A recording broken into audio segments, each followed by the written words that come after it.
With that, I'm going to turn it over to my colleagues to talk about the REL Southwest study, understanding the role of non-cognitive skills in school environments and students' transitions to high school. Ginger, do you want to take it over from here?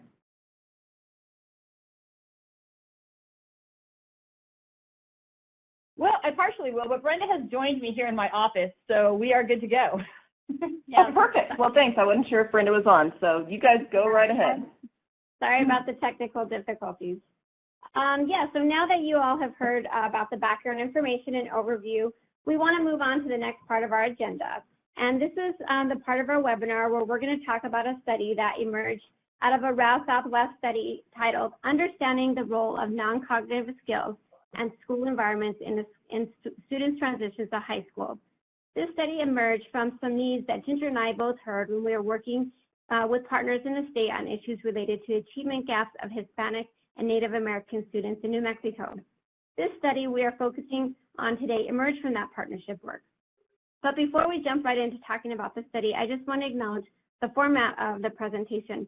Ginger and I hope to make this more of an interactive conversation, and so we are going to have more of a back and forth conversation between the two of us. And at the end of the presentation and conversation, we are going to provide some time for participants to ask any follow-up questions that might arise. All right, so Ginger, can you tell us a little bit more, provide us some more information about the impetus for this study? Sure. So during an initial meeting that we had with our REL Southwest New Mexico Achievement Gap Partnership, members expressed interest in school transitions, closing achievement gaps between white, Hispanic, and American Indian students in the state, and student social emotional factors in school climate. So over the next few meetings, we worked together to develop this study. To do so, we reviewed research related to grade 9 transitions and identified 3 measures that have been shown to be strongly related to successfully graduating from high school on time. Those are grade 9 GPA, grade 9 course failures, and grade 9 attendance. So we focused the study on how students' social-emotional skills and school climates were related to these 3 outcome measures. As part of this study, we worked with partners to develop the survey that was used to collect information on students' perceptions of their social-emotional skills and school climates. This involved identifying previously validated items and skills, as well as creating some that were specific to this project. We worked with stakeholders over the state to ensure that the survey was culturally relevant, written at the appropriate grade level, and easily understood by students. Great. So also in the study, I know that there are a wide variety of schools that were included in the data collection process across the state from varying enrollment sizes, student populations, and geographic locations. Can you talk more about that? Sure. So to collect data from the grade 9 students across New Mexico, we worked with our partners to identify and recruit high schools for the study. The participating high schools were proposively selected, and they weren't intended to be a representative sample of the state of New Mexico. We specifically focused on including enough students from each of the racial ethnic groups in order to estimate the models. We wanted to identify schools from different geographic areas of the state and to identify schools with different student compositions. So ultimately, we ended up recruiting 12 high schools from 8 districts to participate in the study. 3 of these districts had student populations that were majority Hispanic and white students. 2 districts served mostly American Indian and Hispanic students. 1 district served primarily Hispanic students. 1 district served primarily American Indian students. And 1 district served a mix of white, Hispanic, and American Indian students. Great. So that provides a good overview of the school sample. Can you tell us a little bit more about the students that were sampled? Sure. So we obtained student demographic data and outcomes data from each of the participating districts. And to collect information on students' perceptions of their social emotional skills and climates, we administered surveys to all grade 9 students in each of the participating schools. The surveys were administered in person by our REL Southwest staff during fall of 2016. The final sample of grade 9 students that were included in the study was about 27% American Indian, 48% Hispanic, and 25% white. 9% of these students were English learners, 10% were in special education, and 59% came from low-income households. Very interesting. Can you also talk about, Ginger, about at a high level, after you collected the data, what were some of the next steps that you took to understand the data from the survey and the 9th grade student outcomes? Well, so we did use structural equation modeling to look at relationships between students' perceptions of their social emotional skills and their school climate and each of the 3 grade 9 outcomes. We assessed both direct and indirect effects of the measures on grade 9 outcomes. But since we're a little bit pressed for time in this study, I'm not going to go into details with all these analyses, but they are available in the full study report that we'll talk about at the end of this presentation. Okay. And was there anything else that you wanted to talk about related to this study? Well, I did want to say that we did manage to collect 2,995 surveys from students. We did develop the surveys in both English and Spanish. However, only a few of the students opted to complete the surveys in Spanish. And we did actually manage to get a 93% response rate across all of our schools. Right. So as listening to this, you know, across various places, what do you think are some of the biggest takeaways that they should think about from this study? And in particular, those people that are coming from school districts, are there things in particular that schools should be thinking about related to the findings?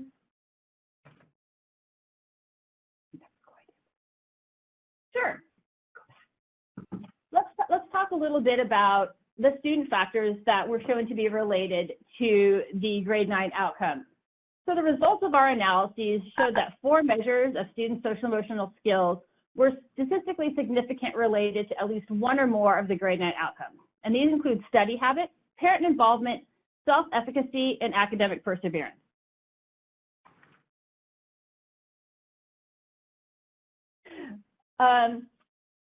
All 4 of these student factors were statistically significantly and positive related to students' grade 9 GPA. So this means that students that had higher scores on the scales measuring these factors tended to have higher grade 9 GPAs than students with lower scores on these scales. So we also found that students' reports of their study habits were statistically significantly and negative related to their grade 9 absences. So this means that students who reported having stronger study habits tended to have fewer grade 9 absences. And finally, with regard to the student factors in this, we found that all 4 of them were statistically significantly and negatively related to the grade 9 course failures. So that means that students who reported having stronger study habits, greater parent involvement, higher self-efficacy, and stronger academic perseverance were more likely to have fewer grade 9 course failures. Okay. So that was a lot of findings that we went in. They were all really interesting. So kind of getting back to the question that we talked about a while ago, how does that relate back to some of the things that the school district should be thinking about?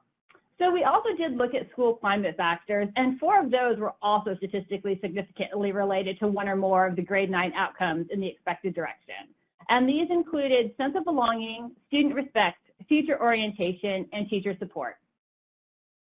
So all 4 of these measures were also statistically significantly and positive related to students' grade 9 GPA. So again, students who had higher scores on each one of these scales were more likely to have higher grade 9 GPAs.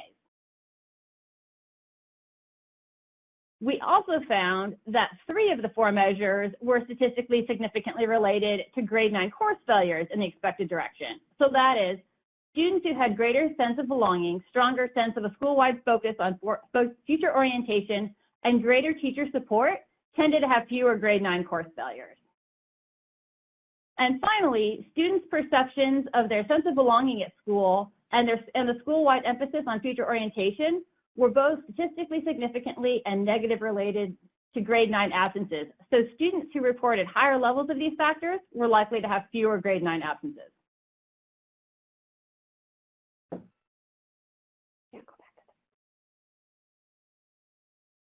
Okay, so in summary, what are the main things you want people to remember as they walk away today?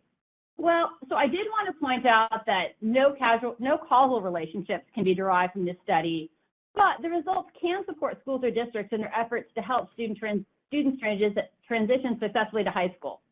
So several of the measures of students' perceptions of their social emotional skills and school environment included on the survey were statistically significantly associated with 1 or more of the grade 9 outcomes. And 3 of the measures, sense of belonging, future orientation, and study habits, were related to all 3 of the grade 9 outcomes. Well, and so all three of these factors are very malleable, and two of them are particularly related to school climate. So in order to see some increases, schools or districts could implement programs that are designed to improve student study habits or to help students feel a better sense of belonging with students and other teachers at their school.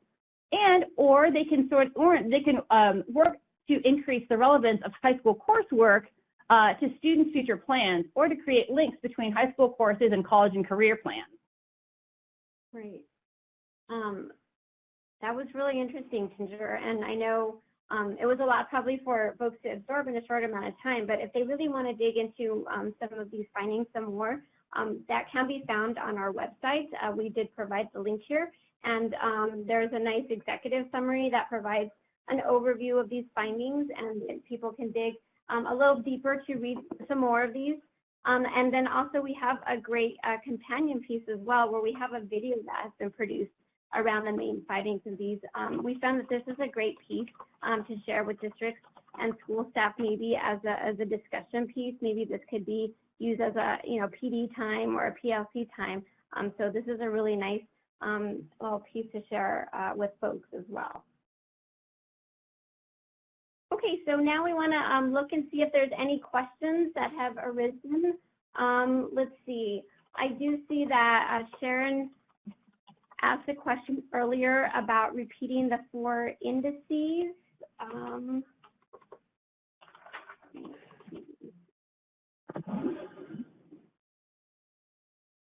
Okay, so Sharon asked if we could repeat the 4 indices. Maybe she's referring to the student outcome measures, perhaps.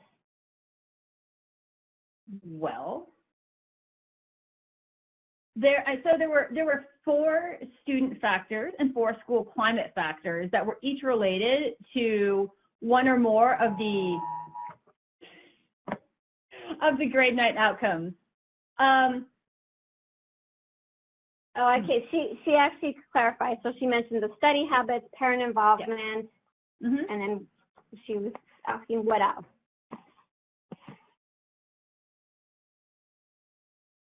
So for student factors, it's study habits, parent involvement, self-efficacy, and academic perseverance. And then for school climate factors, we have sense of belonging, student respect, future orientation, and teacher support. Okay, great. I see that we have somebody raising their hand. Let's see. Christina, maybe we could try to unmute Christina. Christina, can you talk? Okay, or Christina, can you try to type in the chat box?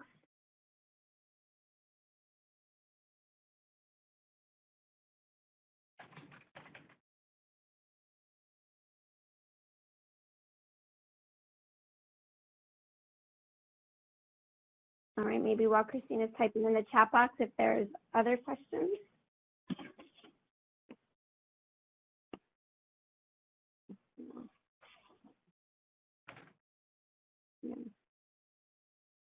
Okay, I'll give maybe about a few more seconds and see if some come through. If not, we might circle back around in a little bit. Yeah. Okay. So I think we're going to go ahead and move on for now. Thank you, Sammy. So this is a really interesting study. What resources did you use to choose your school climate factors? We actually looked through a lot of literature and we reviewed a lot of different measures. I would definitely direct you to the report where it has a lot more citations, so you can actually look up the research that we cite in there. Great. Angel said, is there a place where we can download the English and Spanish versions of the survey? The English version of the survey can be found at the end of our report. I don't believe we have a public version of the Spanish survey, but you are more than welcome to email us at REL Southwest, and we would be happy to provide that for you. Okay. One question that some folks might have is, how might schools address the school climate factors? Especially, Ginger, you talked about some of the malleable factors. Maybe you might provide some examples. Or another question too is what does the future orientation mean as a key factor? I know that came up as well. So future orientation was focused on communicating the importance of high school to the future to students, as well as making connections between school coursework and future plans, sort of giving students an idea of how high school can help them later on once they graduate. Okay. And then some folks might have questions about, what were some of the items used to measure school climate?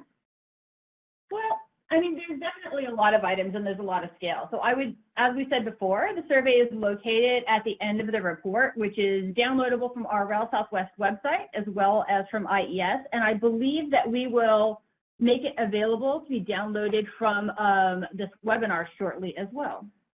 Great. Yeah, so I know Donald had that question about the future orientation, so great. And Angel said, sorry if you said this already, but when did the students take the survey, and should we think of them as incoming ninth graders?